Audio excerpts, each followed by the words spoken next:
आप शिकायत करने जाते थे तो सबसे पहले पुलिस आपकी जेब की तरफ देखती थी कि जेब में कुछ है तभी डीजल भराया जाएगा, जेब में कुछ नहीं है तो नहीं डीजल भरेगा, ना पुलिस चलेगी आपके साथ। समाजवादियों ने 100 नंबर व्यवस्था दी, और व्यवस्था इसलिए दी थी जो गांव में हमारे गरीब हैं, किसान हैं, कहीं झगड़ा हो जाए, आपस परिवार में कभी कभी झगड़ा हो जाता है, पर पड़ोसी से झगड़ा हो जाता है, पानी को लेकर के, कूड़े को लेकर के, जानवर को लेकर के, तमाम ऐसे मसले होते हैं गांव में जिसके कारण एक दूसरे से झगड़ा हो जाता है, थाने भागना पड़ता था, एक दूसरे की सिफारिश करके तब पुलिस सुनती थी। तो समाजवादियों ने व्यवस्था दी कि आप गांव में खड़े होकर के फोन मिलाइए और 15 मिनट तक होंगे जब पुलिस आपके पास पहुंच करके मदद करने का काम करेगी। वो व्यवस्था उन्होंने चौपट कर दी, खत्म कर दी, नंबर बदल दिया। पहले तो पुलिस वालों को लगा कि नंबर बदलने से उनका कमीशन भी बढ़ गया है, तो नंबर इन्होंने बदला, पुलिस ने भी अपना दाम बढ़ा लिया और व्यवस्था को पूरा तरीके से खत्म कर दिया। अभी मैं उन बेटियों से मिला था जिन बेटियों को वहां काम मिला हुआ था, सबसे पहले वही फोन उठाती थी, और उसमें हम लोगों ने बेटियों को और महिलाओं को इसलिए रखा था क्योंकि वो गुस्सा नहीं करती।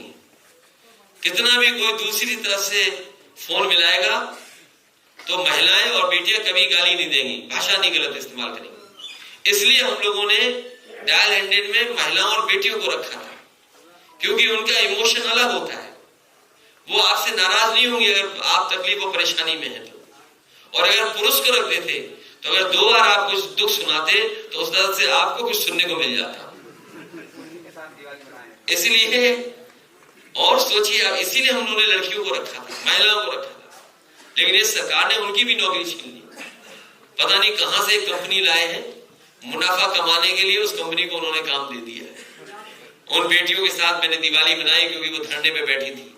मैंने कहा मुझे अच्छा नहीं लग रहा, क्योंकि ये योजना हम लोगों ने बनाई थी, पुलिस को अच्छी व्यवस्था दी थी, इसलिए हमने उनसे कहा कि हम आपके साथ हैं, और जब कभी भी हमें सदन में बात उठाने का मौका मिलेगा हम सरकार के सामने खड़े होंगे और सरकार को मजबूर करेंगे कि जिन्होंने इतनी फोन उठाए हैं, उत्तर प्रदेश की गरीब जनता की मदद की है, इनके अगर 3000 रुपए बढ़ाने हो तो ये 3000 रुपए कोई ज्यादा रुपए नहीं होते हैं। हम उनसे कहेंगे 3000 नहीं 6000 भी जब कभी समाजवादियों का मौका मिलेगा तो हम बढ़ा करके उन्हें सम्मान देने का काम। आरक्षण के नाम पर न जाने कितना ठगा गया लोगों को, और दूसरे दल जो आरक्षण नहीं देना चाहते हैं वो कभी कभी दूसरे दलों पे आरोप लगाते हैं कि इनकी सरकार बन जाती है तो इन्हीं अपने लोगों की मदद करते हैं, ये आरोप लगाते हैं।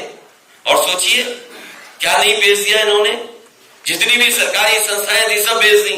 और याद रखना जब सरकारी संस्थाएं बिक जाएंगी तो हमारे आपके बेटों को नौकरियां नहीं मिलेंगी, हमारे आपके समाज के लोगों को नौकरी रोजगार नहीं मिलेगा।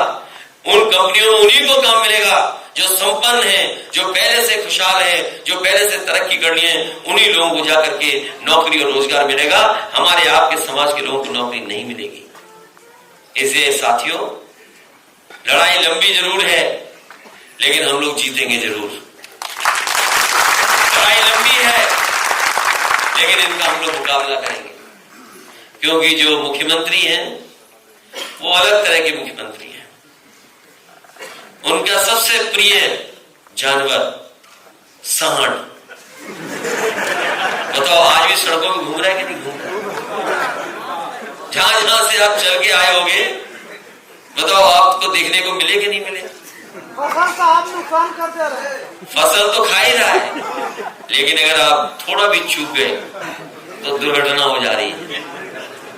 और उत्तर प्रदेश में कोई दिन ऐसा नहीं जा रहा है जिस दिन सांड की वजह से जान न जा रही हो।